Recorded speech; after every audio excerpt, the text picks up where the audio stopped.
After avenging a Super Bowl 58 loss in emphatic fashion, A.J. Brown has finally tasted the glory that drove him to join the Eagles in the first place. While his journey to the top of the game may seem fairly straightforward on the surface, the fact that A.J. Brown even played football at all is something of a coincidence. And in today's video, we're going to take a deep dive into the rise of A.J. Brown from a country-living boy in Mississippi to a top 5 wide receiver in the NFL. This is the story of A.J. Brown.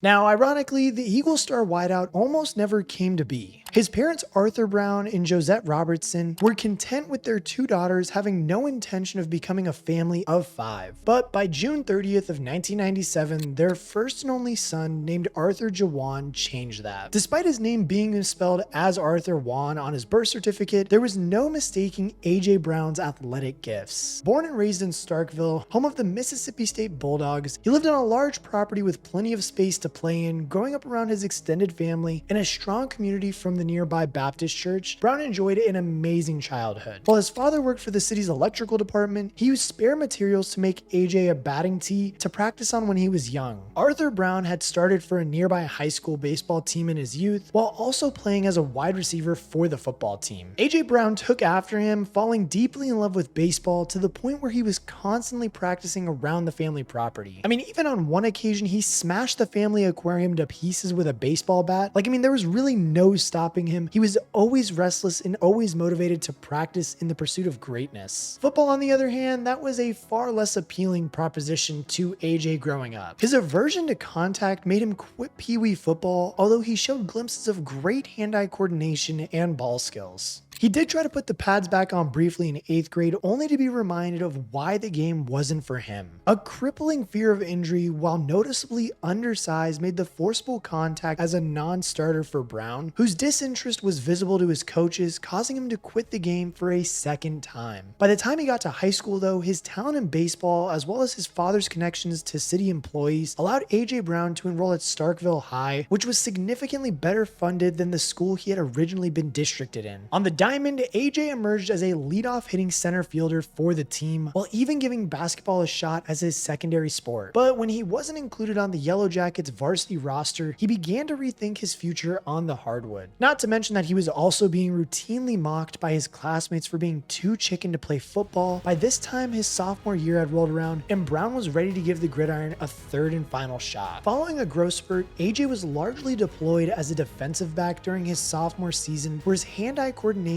and depth perception had successfully carried over from baseball as he led the team in interceptions. His fear of severe injury remained, especially when he was used on offense, but his relentless work and undeniable knack for playing receiver meant that the Starkville coaching staff wouldn't give up on him easily. He came back as a junior, fully fulfilling out his 6'1" frame, which helped quell the concerns around injuries. He hadn't lost a step either, with the extra bulk allowing him to tear up the Mississippi high school football scene, and was absolutely insane work for his first full season as a wideout, all while still having playing baseball as his primary sport. But that would start to change slowly as the offers just began coming in. First, of course, was Mississippi State, who would feel hard done by to miss out on a player in their own backyard, but Bama would take the race for the 4-star recruit up a notch. Nick Saban openly compared A.J. Brown to the great Julio Jones, admiring the receiver's baseball background and wanting him in Tuscaloosa at all costs. With offers from Tennessee, Texas, and USC on the table, not to mention Saban and the Bama staff visiting Brown on multiple occasions, AJ fought to stay focused on his performance as a senior. Another 1,371 receiving yards and 13 touchdowns saw him named an All-American, making him the second athlete ever to receive the honor in both baseball and football after Kyler Murray. His high school career was capped off by a state championship for Starkville, making it even tougher for him to leave the Magnolia State. AJ Brown shocked everyone, though, by staying put in Mississippi, although to the dismay of the Starkville locals, he wouldn't be a Bulldog. Instead, he'd be moving to Oxford, committing to Ole Miss. And when he made this commitment too, this saw serious hate headed in his direction, in some cases escalating to death threats, which Brown did appear to brush off at first, but eventually came back to haunt him in college. In the meantime, though, he was drafted by the San Diego Padres in the 19th round of the MLB draft shortly after enrolling at Ole Miss, which prohibited him from playing college baseball. He simply had to report to the Padres spring training returning every year when in college, but was still a full go for football. As a freshman, he played in all 12 games and finished the year with 29 receptions for 412 yards and 2 touchdowns, which was a very respectable output for his first year in the college game. But just like in high school, his second year would see him break out. Ole Miss went into the 2017 season with a stacked wide receiver room. They had junior DeMarcus Lodge and sophomore DK Metcalf and AJ Brown, all which deserved time on the field. As a result, Brown was moved to the slot for 2017, where he absolutely exploded for an SEC best 1,200 receiving yards on 11 touchdowns, and his return to Starkville to face Mississippi State in the Egg Bowl was a tour de force with a 77-yard touchdown, capping off a dominant 167-yard performance. AJ Brown was absolutely unstoppable on the night, getting some sweet revenge on the fan base that had so passionately hated him. I mean, even as a junior, AJ Brown continued to put up video game numbers in Oxford, leading the SEC once again with his 1,320 receiving yards as a part of an uninspiring Ole Miss outfit. His remarkable 2 years as a starter for Ole Miss meant that he was comfortably ranked as one of the top receivers when he declared for the 2019 draft. His production at the collegiate level was absolutely undeniable. Brown had the ball skills, route running, and ability after the catch, which were standout qualities. However, concerns about him being more fast than quick were vindicated at the combine, where he ran a 4.5 40-yard dash and saw all of his numbers overshadowed by a legendary showing from his teammate DK Metcalf. Come draft night though, Brown was the 4th wide receiver selected, going to the Titans 51st overall. Tennessee's 9-7 record the season prior masked serious cracks in the organization, as former 2nd overall pick Marcus Mariota was on his last leg. The Titans did start the 2019 season with a 2-4 record, but even in that stretch, AJ Brown did have some standout performances we're going to go over. He grabbed 100 yards on his debut, as well as 94 yards and 2 scores on a Week 4 trip to Atlanta, but inconsistent play under center saw Ryan Tannehill take over the offense, leading to some monster games from Brown down the stretch. His best came in a Week 14 beatdown of the Raiders with 2 touchdowns on 153 yards, 91 of which came on a single play.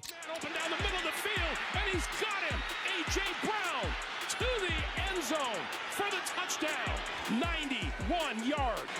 The 6-seeded Tennessee Titans then put together a Cinderella postseason run, downing the Patriots in Foxborough, the Ravens in Baltimore, and even almost knocking off the Chiefs in the AFC Championship game. While Brown's impact in the postseason was fairly limited, catching just 5 passes for 64 yards, his 1,051 yards in 2019 earned him a podium finish for the Offensive Rookie of the Year award, proving himself as a lethal weapon for the Tennessee offense. 2020 though didn't start out too hot for Brown, who missed weeks 2 and 3 following a bone bruise in his knee, but when he finally made it back to the field, he went on for 5 straight games with a receiving touchdown and even returned an onside kick for a score in Week 12. The Titans were flying high, finishing the year with a 12-4 record, as Brown once again surpassed the 1,000-yard mark, this time with 11 scores to his name. And he would even go on to get his first postseason touchdown against Baltimore to go along with 83 receiving yards, and there was no exclamation point on Brown's first Pro Bowl season. But just as his career seemed to be going in a very upward trajectory, Brown revealed that in 2020 he was suffering from very bad depression and even having some very dark thoughts that made him want to not do great things to himself. And I don't know if I can say them on YouTube, but he wanted to just, not have the best thoughts. AJ admitted that he grew up brushing off his feelings, but was surprisingly consumed by negativity while at the peak of his powers. This admission came during a bit of a dip in 2021 where he struggled with injuries, spending a stretch of time on the IR, but Brown opening up took the attention away from his play on the field for once and provided a rare insight into who he was as an individual. His message was ultimately one of hope, calling on people to lean on their loved ones in these increasingly isolating times. Once back on the field though, he was no slouch, as his 142-yard showing against the Bengals as the AFC 1 seed wasn't enough to see the Titans to a playoff run, as Cincinnati won on a last-second field goal in what would be AJ Brown's final game in Tennessee. The front office was reluctant to pay their star wideout what he deserved, electing to trade him in the 2022 offseason.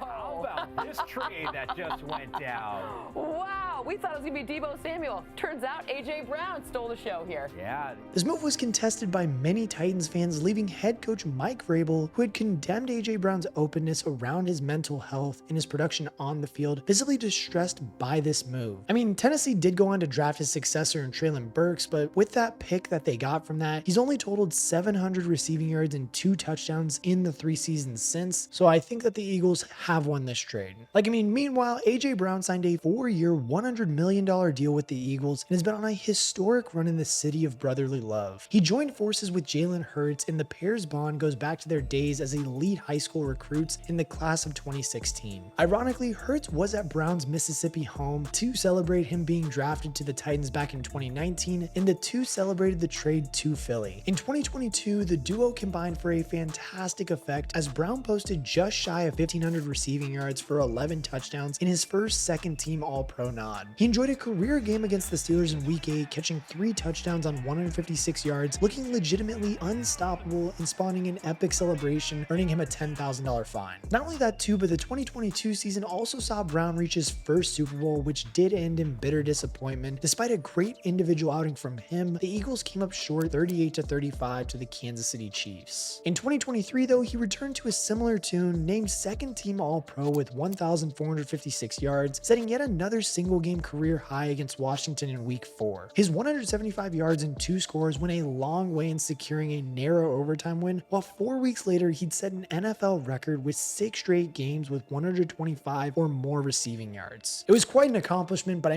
truthfully, the numbers don't really tell the full story here. As we all know, the Eagles suffered a catastrophic late season collapse and went 1-5 in their final 6 games, and to make matters even worse, Brown suffered a sprained knee in Week 18, meaning he would miss the postseason, which was ultimately short-lived for the Eagles. Rumors of locker room rifts began to surface, and with the retirements of both Jason Kelce and Fletcher Cox, it was unclear if the Eagles would have a strong identity in 2024. After signing a 3-year, $96 million extension, A.J. Brown dominated in the 2024 opener in Brazil, but picked up a hamstring injury that would keep him out for 3 to 4 games, in which the Eagles went 1-2. When he did return after the bye week, as you properly can remember, Philly went on a 12-1 run en route to clinching the NFC 2 seed. There were definitely some bumps along the road, with A.J. Brown getting visibly heated on the sideline as the run game increasingly became the backbone of Philly's offense, and he even went viral for reading inner excellence during the wildcard win over the Packers, where he had only 1 catch on 3 targets, but his moment would finally come in the NFC Championship game after rattling Marshawn Lattimore and notching his first score of the postseason en route of the Commanders, only to give Kansas City the exact same treatment in Super Bowl 59. 1 score on 43 yards was enough to write A.J. Brown's name into the history books, finally avenging the loss 2 years prior and cementing him as one of the league's greatest receivers.